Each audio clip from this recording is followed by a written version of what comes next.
Hello guys, welcome back to my channel Payel daily vlogs. আশা করি তোমরা ভালো আছো। তো আজকে একটা নতুন ব্লগ নিয়ে চলে এসেছি। আজকের ডালের বড়া হবে, রসবড়া। আমি আর আমার বাবা মানে শ্বশুরমশাই দুজনে মিলে তৈরি করব। আজকে সন্ধ্যাবেলা রসবড়া তৈরি করব। তো তোমরা ভিডিওটা স্কিপ না করে দেখতে থাকো।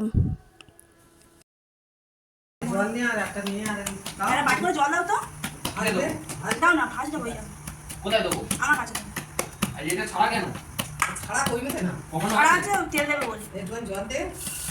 হ্যাঁ ওই দে একটা বড়া কেটে। তো এদিকে বড়া আমি তৈরি করছি আর এদিকে ভাত বসিয়ে দিয়েছি।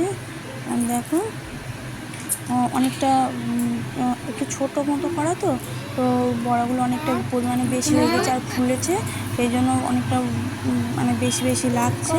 তুলতে একটু অসুবিধা হবে। কত সুন্দর হয়েছে, অনেকটা করে ফুলেছে, অনেকক্ষণ ধরে ফেটে নিয়েছে। তো অনেক দিন আগে বড়া হয়েছে, তো এই এতদিন পরে মানে 1-1.5 মাস আগে। আর এই যে হচ্ছে এই যে বাবা বড়াটা ভাজছে আর আমি বড়াটা দিয়ে দিচ্ছিলাম, তোমাদের দেখিয়েছি কত সুন্দর হয়েছে। দেখো বড়াটা, তারপরে তো খাওয়ার পরে তো বোঝা যাবে যে কত টেস্ট হয়েছে। আর তারপরে এই জানালার উপরে না একটা তোমাদের দেখিয়েছিলাম একটা ব্লগে, টুনটুনি পাখি বাসা, কত সুন্দর লাগছে। পাখিটা তো সারাদিন থাকে না, রাত্রেবেলা করে আসে। তো আজকে অনেক দিন পরে রাতে দেখতে পেয়েছি পাখিটা, কত সুন্দর লাগছে। দেখো এই যে বড়া ভাজা কমপ্লিট হয়ে গিয়েছে, একটু কম হয়েছে। তো আর এদিকে ইন্ডাকশানে মিষ্টির রস তৈরি করে রেখে দেওয়া হয়েছে, তো এই বড়াগুলো দেওয়া হবে। এদিকে আমার বর আমার ছেলের খিচুড়িটা তৈরি করে দিচ্ছে আর আমি ভিডিওটা করছি। কি হলো বাবা? তো আজকে আমার ছেলের রাতে খিচুড়ি খাওয়াবো।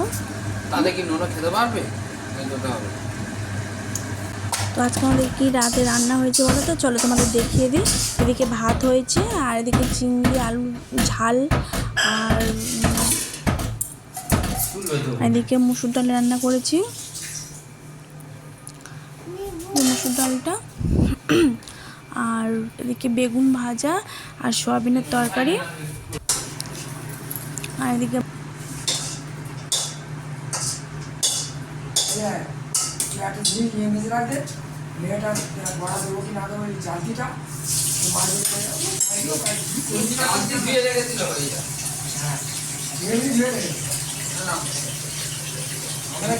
তোমাদের ভিডিওটা কেমন লাগলো তোমরা কমেন্টস করে জানাবে। তো আজকের মতন টাটা, সবাই ভালো থেকো, সুস্থ থেকো। তো দেখা হচ্ছে পরের ব্লগে।